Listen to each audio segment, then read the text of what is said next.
Gold, trusted gold buyers. మీరు తాకట్టు పెట్టిన బంగారాన్ని విడిపించి ఈ రోజు ఉన్న మార్కెట్ ధరకు కొనబడను. ఫైల్స్ లో ప్రపంచంలో ఎవరెవరో డబ్బున్న వాళ్ళు, పొలిటికల్ పవర్ ఉన్న వాళ్ళు అందరూ అక్కడ ఉన్నారు అనుకుంటే, చాలా హ్యూమన్ యాంగిల్గా చూస్తే మరీ హృదయాన్ని మెలివేసేటువంటి విజువల్స్, వీడియోస్.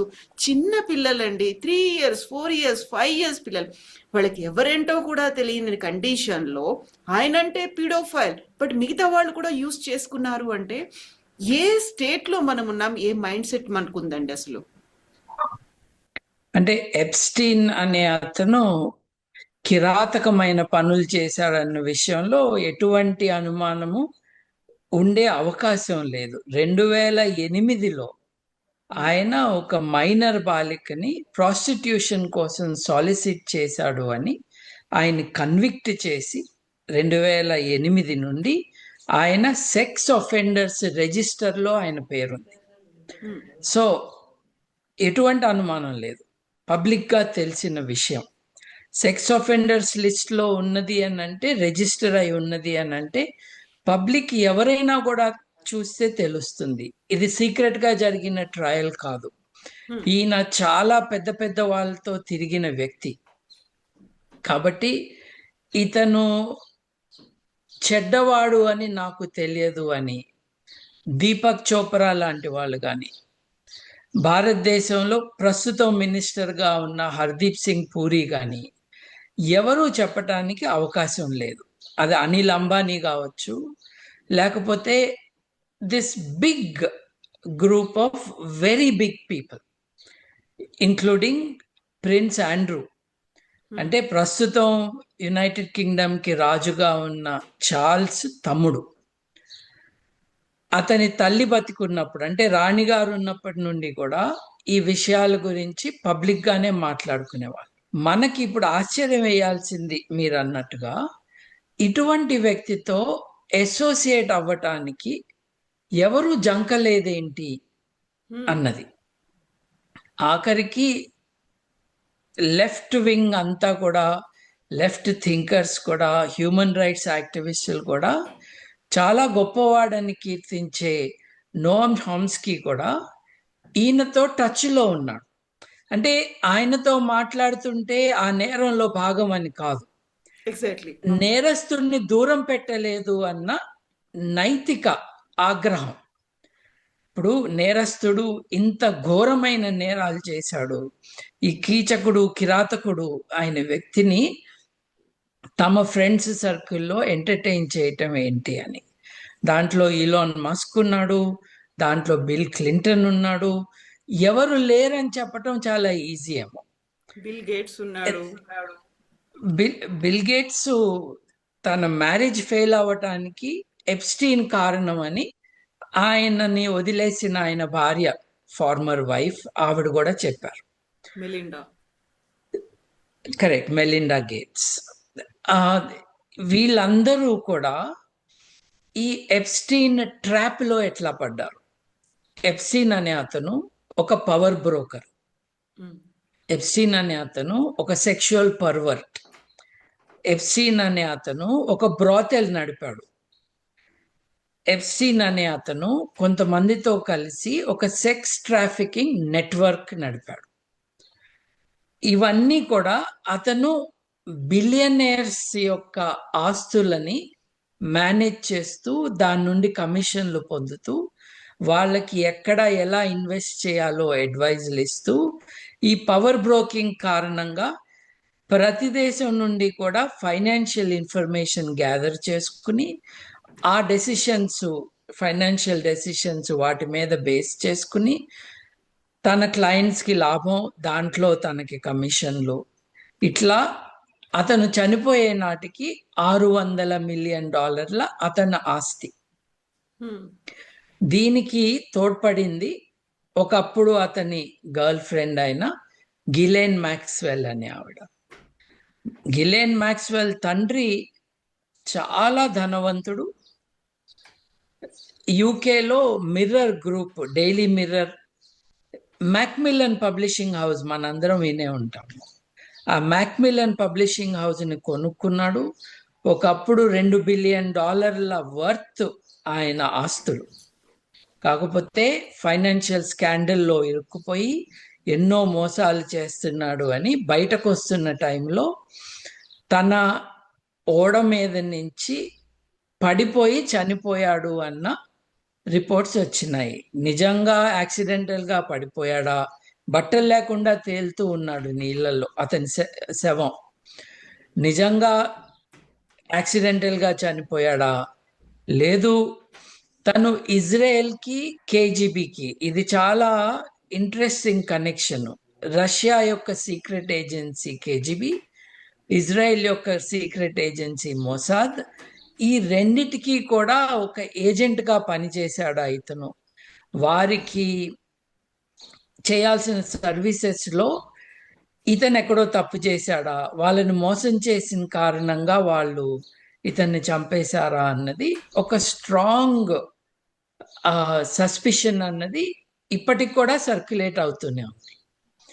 అలాగే ఎప్స్టీన్ ఫైల్స్ అని మీరు ఏదైతే అంటున్నారో అవి 60 లక్షల డాక్యుమెంట్లు, ఈమెయిల్స్, వాయిస్ మెసేజెస్, ఫోటోలు, వీడియోలు, వాటిల్లో కొద్ది కొద్దిగా రిలీజ్ అవుతూ ఉన్నాయి.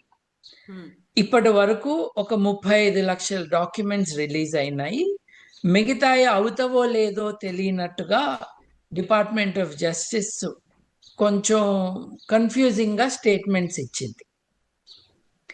రిలీజ్ అయిన డాక్యుమెంట్స్లో మనకి ఏం తెలుస్తుందంటే, డిగ్రీ కూడా చదవని ఈ జెఫ్రీ ఎప్స్టీన్ అనే అతను తన చుట్టూ ఎరవేసి వాళ్ళని సమ్మోహనపరిచి మంత్రముగ్ధులను చేసి సైన్స్ డిస్కషన్స్లో, మ్యాథమెటిక్స్ డిస్కషన్స్లో, వాటితో పాటు ఈ ఫైనాన్షియల్ మ్యాటర్స్లో తన చుట్టూ ఉన్న సెలబ్రిటీస్ అందరినీ, సినిమా యాక్టర్ల దగ్గర నుండి రైటర్స్ వరకు, సినిమా ప్రొడ్యూసర్స్ దగ్గర నుండి హీరోయిన్స్ వరకు అందరినీ తన చుట్టూ తిప్పుకున్నాడు.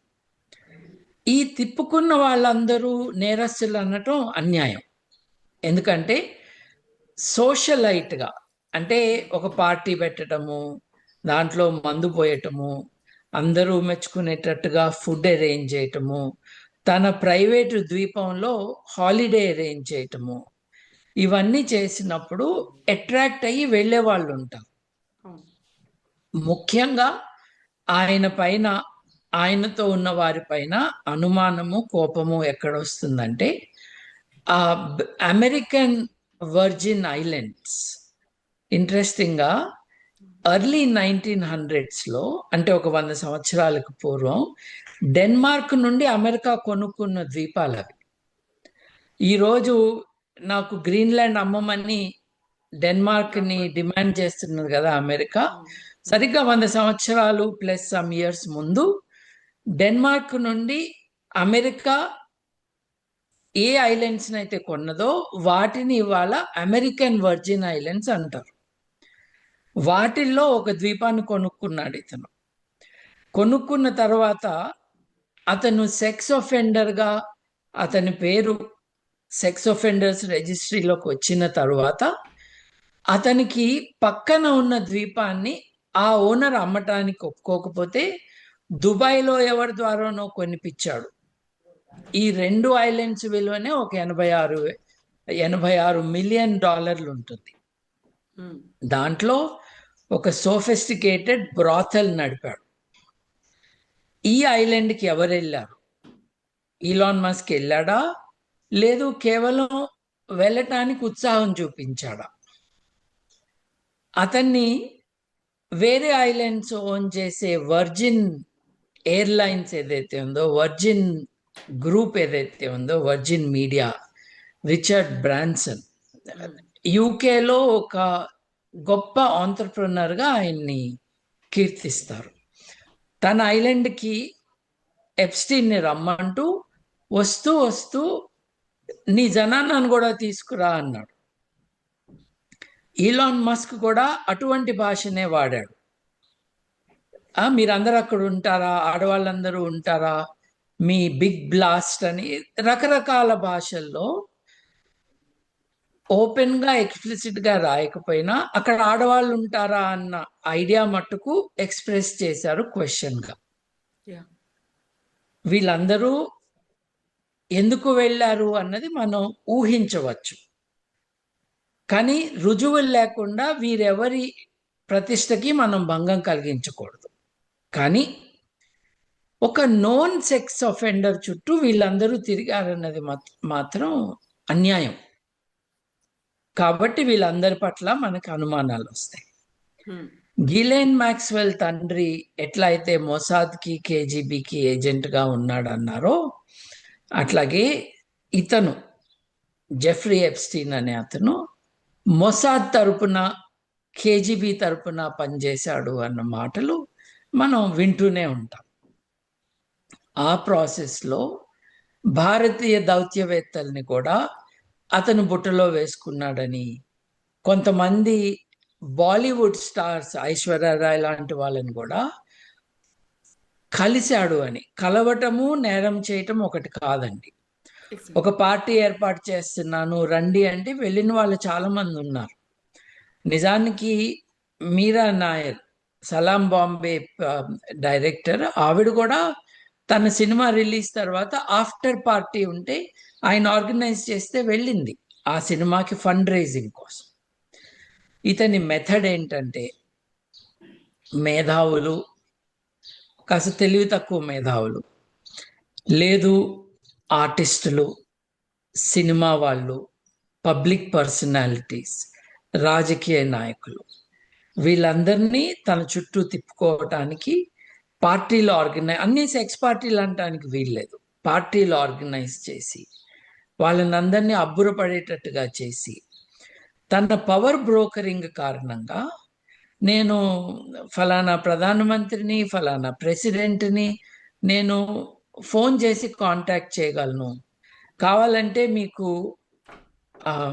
యువరాజ్ అనకూడదు, డ్యూక్ ఈ చార్ల్స్ యొక్క తమ్ముణ్ణి కల్పించగలను, రాయల్టీతో లింక్స్ ఏర్పాటు చేయగలను అని చెప్పి అందరినీ మభ్యపెట్టడం ఒకటి చేశాడు.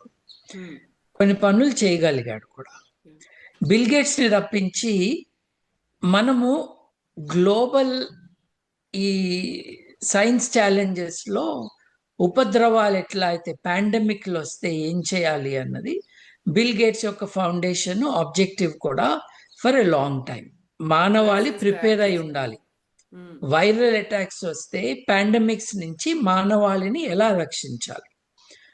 500 ఏళ్ల క్రితం యూరోప్లో సగం జనాభా మాయమైపోయింది ఇటువంటి మహమ్మారుల కారణంగా.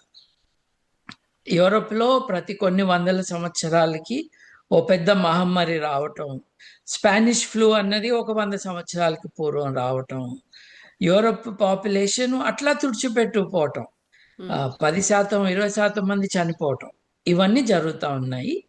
ఎయిడ్స్ కూడా అటువంటిదే. మనం రెడీగా ఉండాలి అని బిల్ గేట్స్ ఫౌండేషన్ ఎప్పటి నుంచో చెప్తూ ఉంది. ఆ ఫౌండేషన్తో నేను వర్క్ చేస్తాను. జేపీ మార్గన్ వంటి పెద్ద, జేపీ మార్గన్ అంటే భారతదేశపు ఇది జీడిపి ఎంత ఉందో దానికి 3 రెట్లు జేపీ మార్గన్ దగ్గర డిపాజిట్స్ ఉంటాయి. తను డీల్ చేస్తున్న క్యాష్ ఆ లెవెల్లో ఉంటుంది. జేపీ మార్గన్ నుంచి డబ్బులు తీసుకొస్తాను, మనం హెల్త్ కోసం ఒక యాక్టివిటీ, ఒక ఫౌండేషన్ సెటప్ చేయాలి అని బిల్ గేట్స్ని రప్పించాడు. 2009లోనే జైలు నుంచి బయటకు వచ్చిన వాడిని 2014 దాకా ఇట్లాంటి వాళ్ళు ఎంటర్టైన్ చేసి, ఇతను ఊరికే పేర్లు చెప్తున్నాడు కానీ విషయం ఏమీ లేదు, ఫలానా బ్యాంక్ అంటాడు, ఫలానా వాళ్ళు అంటాడు, కానీ ఇతను సాధిస్తున్నది ఏమీ లేదు అని రియలైజ్ అయ్యి దూరం పెట్టారు కొంతమంది. అట్లాంటి వాళ్ళలో బిల్ గేట్స్ కూడా ఒకడు. సో ఓవరాల్గా చూసుకుంటే ఒక దుర్మార్గుడు, నీచుడు, సెక్షువల్ పర్వర్ట్ ఒక ఆస్పెక్ట్, పవర్ బ్రోకరు, వివిధ దేశాలకి సీక్రెట్ ఏజెంట్గా వారి ఇంట్రెస్ట్ని ప్రమోట్ చేయటానికి డబ్బులు తీసుకుని పనిచేసే ఒక గూఢచారి టైప్ మనిషి, లేదు ఒక లాబీయిస్ట్. 3, ఒక బ్రాథెల్ సెక్స్ ట్రాఫికింగ్ యాక్టివిటీని చేస్తున్న ఒక వ్యక్తి. 4, చాలా ధనవంతుల డబ్బు తను మేనేజ్ చేస్తూ వాళ్ళని తను గుప్పెట్లో పెట్టుకోవటం, ఆ యాక్టివిటీ ద్వారా తను బాగా సంపాదించడం. ఇలా చేస్తున్న క్రమంలోనే మనం అనిల్ అంబానీ పేరు కొన్ని వందల సార్లు వచ్చిందంట ఆ ఎప్స్టీన్ ఫైల్స్లో.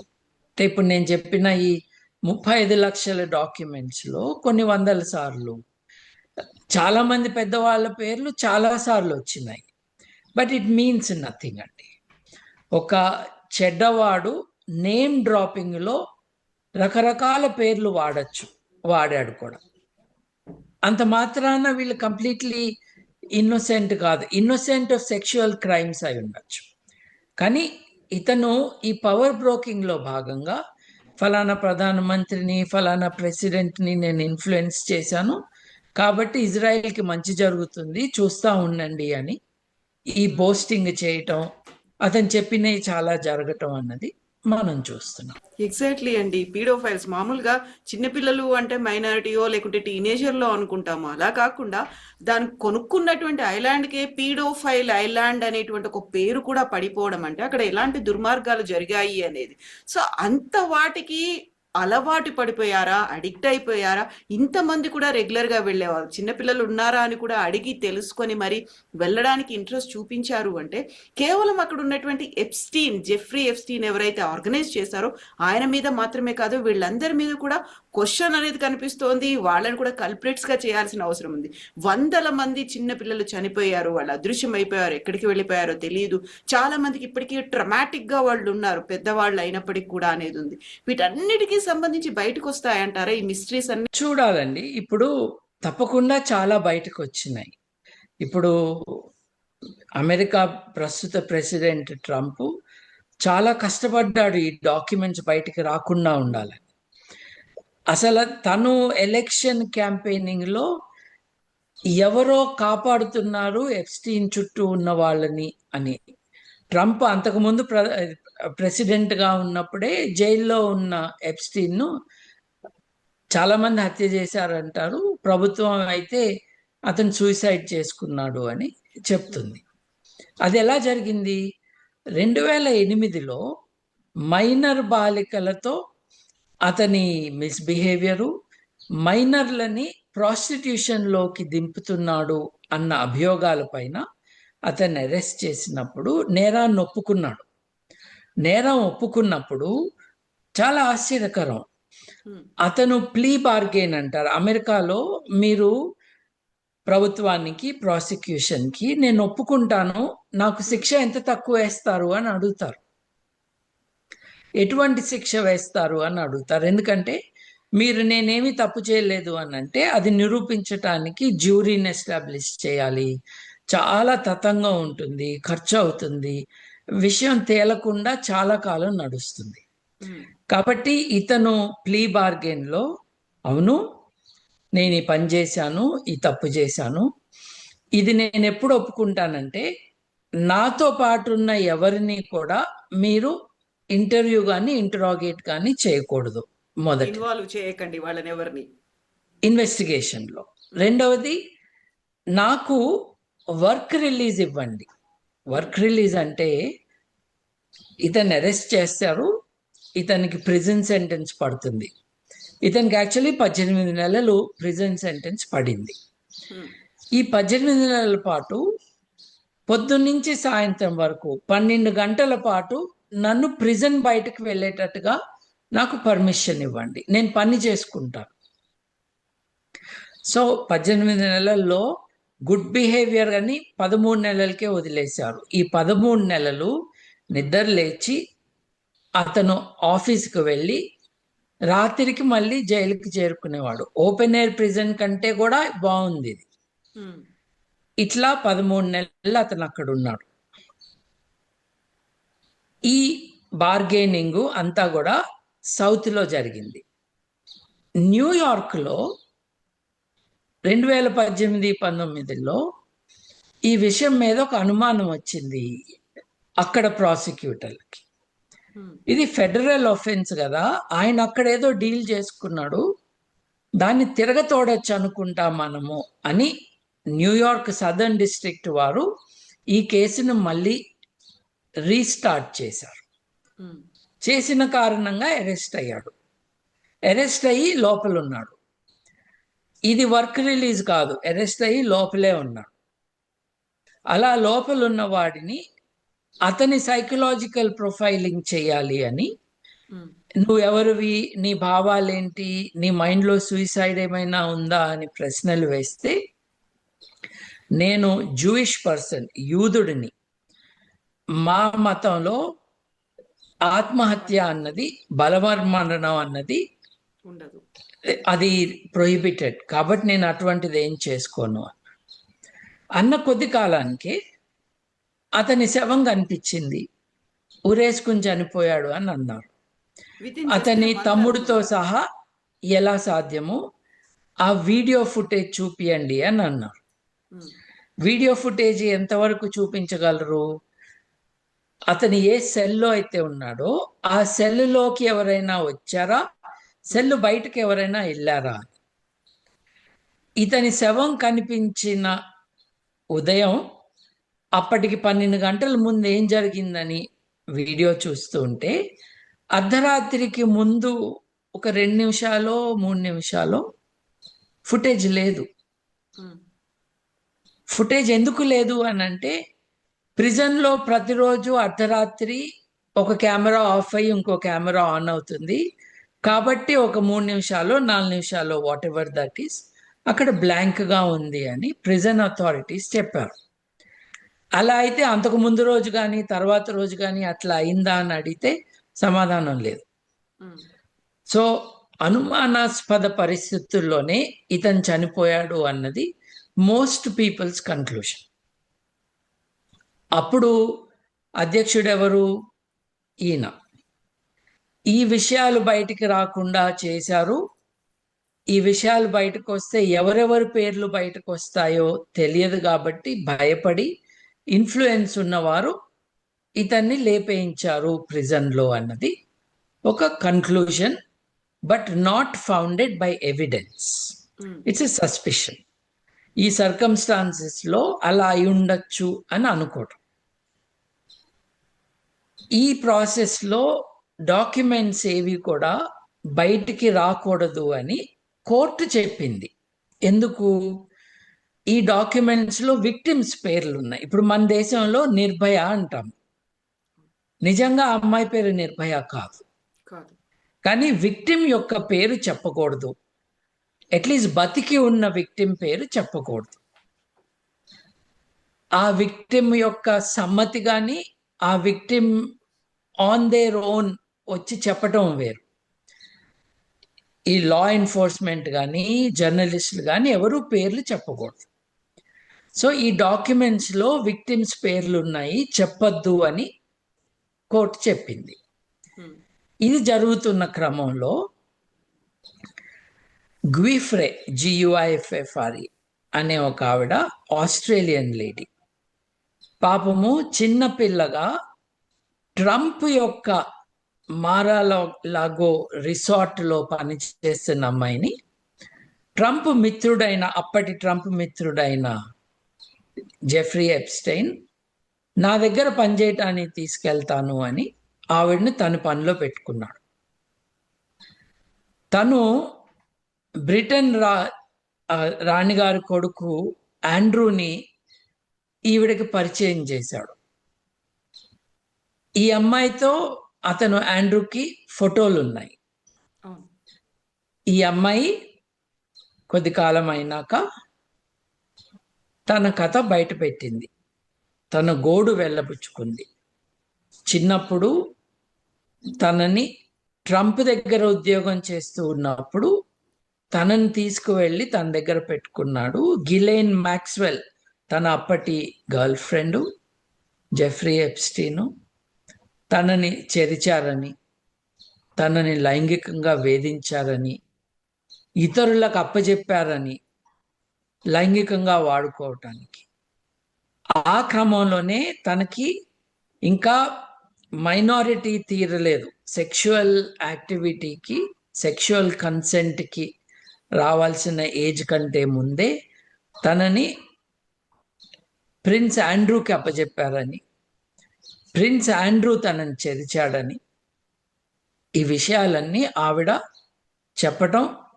చెప్పిన తర్వాత ఆండ్రూ ఆవిడకి $22 మిలియన్ సివిల్ సెటిల్మెంట్, అంటే నేను తప్పు చేశానని ఒప్పుకోకుండా నీకు ఈ కష్టాల కారణంగా ఇన్ని డబ్బులు ఇచ్చి వదిలించుకుంటున్నాను నిన్ను అన్నట్టుగా $22 మిలియన్ ఆ అమ్మాయికి ఇచ్చారని, ఆవిడ 40 వయసులోనో లేట్ 40స్లోనో ఇది భరించలేక తనని ఎవరు నమ్మట్లేదు అని లాస్ట్ ఇయర్ సూసైడ్ చేసుకున్నారు ఆవిడ, ఆస్ట్రేలియాలోనే.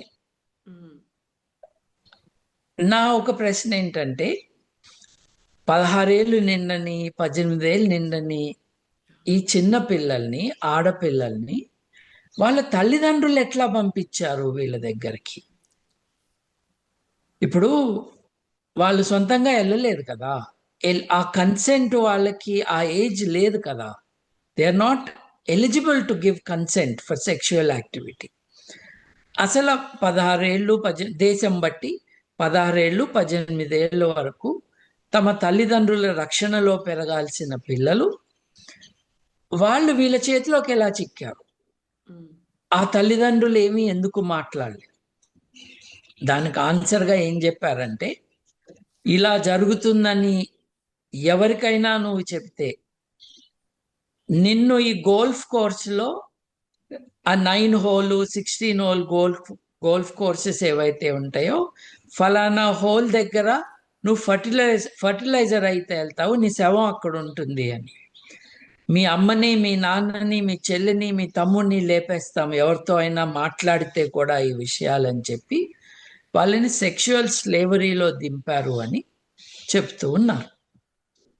ఇది విక్టిమ్స్ అంటున్న వాళ్ళు చెబుతున్నారు కాబట్టి దాన్ని తీసి పారేయకూడదు. ఏదో ఒక జర్నలిస్ట్ చెప్పిన మాటలు కాదు. This is the overall background అండి. ఈ సెక్షువల్ పర్వర్షను, ఈ ఎక్స్ట్రీమ్ క్రిమినాలిటీ కారణంగా చిన్నారులు, చిన్న బిడ్డలు వారందరూ వీరి పర్వర్షన్కి, వీళ్ళ సెక్షువల్ హంగర్కి చిక్కారు, మోసపోయారు, విక్టిమ్స్ అయ్యారు, కొంతమంది హతులైపోయారు. ఇది మనకి ఇప్పటి వరకు తెలిసిన విషయాలు. సో ఇప్పటికైతే దీన్ని ఫర్దర్ ఇన్వెస్టిగేషన్ అన్నది ఏ డైరెక్షన్లో జరుగుతుంది అన్నది క్లారిటీ లేదు. ఎందుకు లేదు అనంటే, డిపార్ట్మెంట్ ఆఫ్ జస్టిస్ కన్ఫ్యూజింగ్గా ఇంకా ఉన్నాయి, మేము రిలీజ్ చేయబోవట్లేదు అని 2 మెసేజెస్ ఇచ్చాం. మేము ప్రతి డాక్యుమెంట్ని ఎడిట్ చేయాలి, ఎడిట్ చేసి విక్టిమ్స్ పేర్లు కనపడకుండా చేయాలి అని దానికి బ్లాక్ మార్క్ పెట్టడం అన్నది చేస్తూ ఉన్నారు. కొన్ని డాక్యుమెంట్స్లో విక్టిమ్స్ పేర్లే కాదు, అక్యూజ్డ్ పేర్లు కూడా బ్లాక్ చేసి ఉన్నాయి. కొన్ని డాక్యుమెంట్స్లో కమ్యూనికేషన్ ఫ్రమ్ అక్యూజ్డ్ వాళ్ళ పేర్లు కూడా బ్లాక్ చేసి ఉన్నాయి. ఆ బ్లాకేజ్ వెనకాల పేర్లు ఏమిటి అని కొంతమంది కంప్యూటర్స్లో స్పెషలిస్టులుగా, ఫోరెన్సిక్ అనాలిసిస్లో స్పెషలిస్టులుగా ఉన్నవారు కొన్ని పేర్లు బయట పెట్టారు. మీ వీక్షకులకి ఇంట్రెస్ట్ ఉంటే, జీమెయిల్ తెలుసు కదా మీకు, జీ బదులు J for Jeffrey, J for Jack, Gmail Gmail లాగా gmail.com అని మీరు కొట్టండి.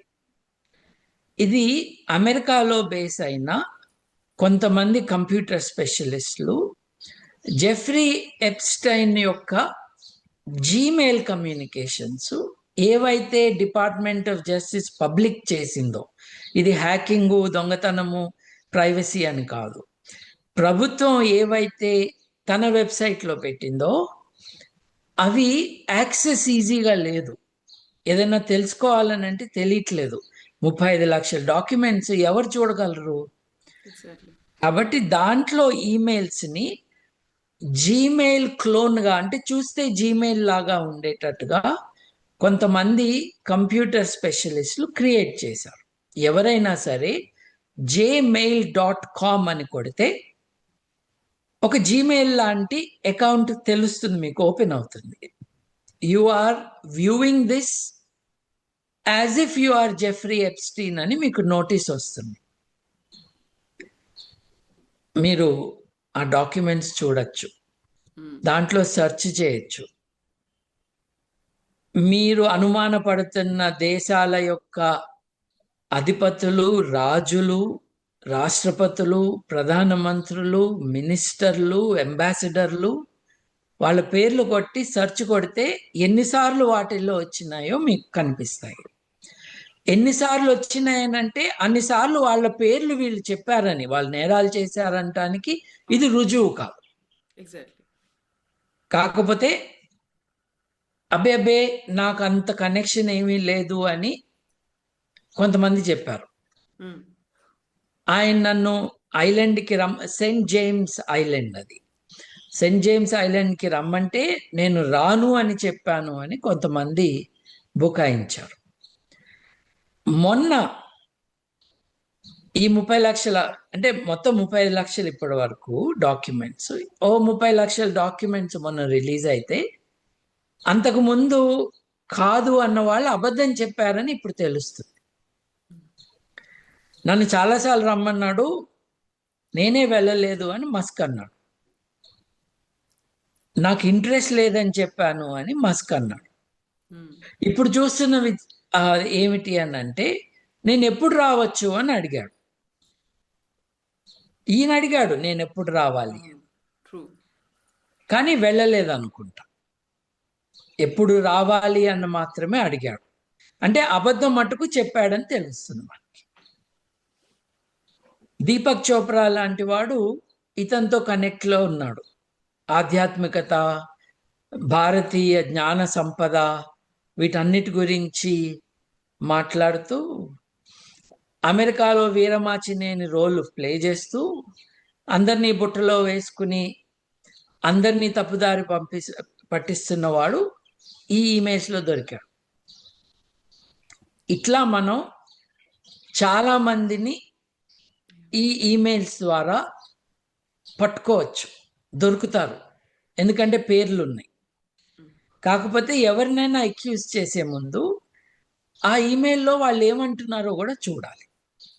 కేవలం పేరుంటేనే జంప్ చేయకూడదు.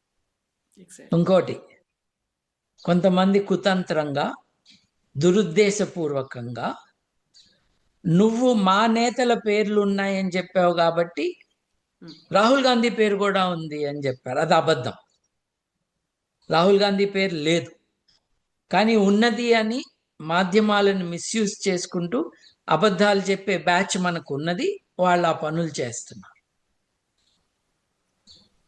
అంబానీ పేరుంది. అంబానీకి రాజకీయంగా సపోర్ట్ చేసే వాళ్ళ పేర్లు ఉన్నాయి. ఇంట్రెస్ట్ ఉన్న వాళ్ళు వెతుక్కోవచ్చు. gmail.com సెర్చ్ చేస్తే దొరుకుతాయి. ఇది on going very sad story. ప్రపంచవ్యాప్తంగా గొప్పవాళ్ళు అనుకుని నాయకులు అన్న వాళ్ళు నైతిక విచక్షణ కోల్పోయి శిక్ష పడి, శిక్ష అనుభవించి బయటకు వచ్చిన అత్యంత దారుణమైన నేరాలు చేసి దొరికిపోయిన వ్యక్తితో సంబంధం ఉంచుకోవటం, వాళ్ళతో నేరం చేశారని కాదు, అటువంటి వాళ్ళని తమ ఫ్రెండ్ లిస్ట్లో పెట్టుకోవటం, అటువంటి వాడి ద్వీపానికి నేను ఎప్పుడు రావచ్చు అని క్వశ్చన్లు వేయటం, నువ్వు మా దగ్గరికి ఎప్పుడు వస్తున్నావు అని అడగటం, ఇదంతా చాలా దారుణమైన విషయం అండి. మనం ఇది ఇంత ఓపెన్గా బయటకు రాకముందు ఇటలీ ప్రధానమంత్రి బెర్లుస్కోనీ గురించి విన్నాం. చాలా చీదర వేసి డోకు వచ్చే స్టోరీస్ మనం ప్రైమ్ మినిస్టర్ బెర్లుస్కోనీ గురించి ఓపెన్గా న్యూస్ పేపర్స్లో రావటం చూసాం. ఆయన తన ఇంట్లో, ఇది రోమ్లో తన ఇంట్లో, తను కూడా సార్డినియా అనే ఒక ద్వీపం ఆయనది కాదు, సార్డినియా ద్వీపంలో తనకు ఒక కోట లాంటి ఒక పెద్ద ఎస్టాబ్లిష్మెంట్ ఉంది. దానికి మొరొకో నుండో ఇంకో దేశం నుండో అండర్ ఏజ్ పిల్లలు వచ్చారు, వాళ్ళతో సెక్షువల్ కాంటాక్ట్ ఈయన పెట్టుకున్నాడు అని కేసు పెట్టి ఆయనకి 7 సంవత్సరాల జైలు శిక్ష విధించారు. ఈ పీటర్ మాండెల్సన్ అనే ఆయన టోనీ బ్లేర్ క్యాబినెట్ లో మినిస్టర్, బ్రిటన్ లేబర్ పార్టీ తరపున 2 సార్లు మినిస్టర్ గా ఉన్నాడు. మొన్నటి వరకు యూకే తరపున యునైటెడ్ స్టేట్స్ కి అంబాసిడర్ గా, రాయబారిగా పంపబడ్డాడు. అంటే ఒక యునైటెడ్ కింగ్డమ్ యూకే నుండి వచ్చిన ఎనీ పబ్లిక్ ఆఫీషియల్ కి లభించే చాలా గొప్ప గౌరవం యూకేకి రాయబారిగా అమెరికాకి పంపబడటం. అతను ఎప్స్టీన్ ఫైల్స్ లో దొరకటం, ఎప్స్టీన్ ని జైలు నుండి బయటకు పంపిస్తున్న రోజు, ఈ రోజుతో నీకు లిబర్టీ, ఇది లిబరేషన్ డే అని మెసేజ్ పెట్టడం. అంటే నువ్వు చేసిన కిరాతకానికి నువ్వు శిక్ష అనుభవించావు, బయటకు వచ్చాక బుద్ధిగా ఉండు కాదు. దీనితో you are free, liberation day. యూరప్కి లిబరేషన్ డే అన్న పదం చాలా ఇంపార్టెంట్ పదం, ఎందుకంటే హిట్లర్ నుండి యూరప్ని విడిపించింది అమెరికా, దాన్ని లిబరేషన్ డే అంటారు. ఈరోజు నీకు లిబరేషన్ డే అన్నాడు. తర్వాత 2009 నుండి అతను చచ్చిపోయే వరకు దాదాపు 10 ఏళ్ల పాటు ఈ ప్రిన్స్ ఆండ్రూ కానీ, మాండెల్సన్ లాంటి వాళ్ళు కానీ, క్లింటన్ లాంటి వాళ్ళు కానీ, బిల్ గేట్స్ లాంటి వాళ్ళు కానీ, మస్క్ లాంటి వాళ్ళు కానీ, ఈ హర్దీప్ పూరి కానీ, వీళ్ళందరూ కూడా యాక్టివ్గా కనెక్షన్స్ మెయింటైన్ చేశారు అనిల్ అంబానీతో సహా. ఇప్పుడు ఎవరో మీ పేరు చెప్పటం కాదు, వీళ్ళే మెయిల్స్ పంపించి కరెస్పాండెన్స్లో ఉన్నారు, లేదు వీళ్ళ ఏజెంట్స్ వీళ్ళ తరపున కరెస్పాండెన్స్లో ఉన్నారు. ఇది చాలా విచారకరమైన విషయం. వాళ్ళు వాళ్ళ ఆనర్ని, వాళ్ళ ప్రతిష్టని వాళ్ళే కాపాడుకోవాలి, బయటకు వచ్చి చెప్పాలి. దీంట్లో చాలా ఇంట్రీగింగ్ మ్యాటర్ ఏంటంటే, ప్రెసిడెంట్ క్లింటన్ ఆయన ఐలాండ్కి వెళ్ళాడని, చాలాసార్లు వెళ్ళాడని, అక్కడి నుండి కొన్ని ఫోటోలు పంపించారు. ఈరోజు ఏ ఫోటో నిజమో ఏది అబద్ధమో తెలియనట్టుగా AI ద్వారా చాలా మంది పైన వికృతంగా, దురుద్దేశపూర్వకంగా కొన్ని డాక్యుమెంట్స్ సృష్టిస్తున్నారు. అట్లా సృష్టించారు అని కొంతమంది చెప్తున్నారు. ఈ విషయం ఏంటో చెప్పడానికి కాంగ్రెషనల్ హియరింగ్, అంటే పార్లమెంట్ మనకి ఎలాగో భారతదేశానికి, అమెరికాకి కాంగ్రెస్ యొక్క హియరింగ్కి రమ్మని ఆయనకి ఆయన భార్యకి నోటీస్ పంపిస్తే, మేము రాము, ఇది మమ్మల్ని అనవసరంగా ఇరికించటానికి, ఒక తమాషాలో మమ్మల్ని భాగం చేయటానికి మీరు పిలుస్తున్నారు అని వీళ్ళు ఇనీషియల్గా అన్నారు. అన్న తర్వాత కాంగ్రెస్ రమ్మంటే రాకపోతే మీకు వారెంట్ జారీ అవుతుంది. ఇప్పుడు మన దేశంలో లాగానే స్పీకర్కి జడ్జి గారి పవర్లు ఉంటాయి కదా మన దేశంలో, అట్లాగే జ్యుడిషియల్ పవర్స్, ఈ కాంగ్రెషనల్ హియరింగ్స్ కూడా ఉంటాయి.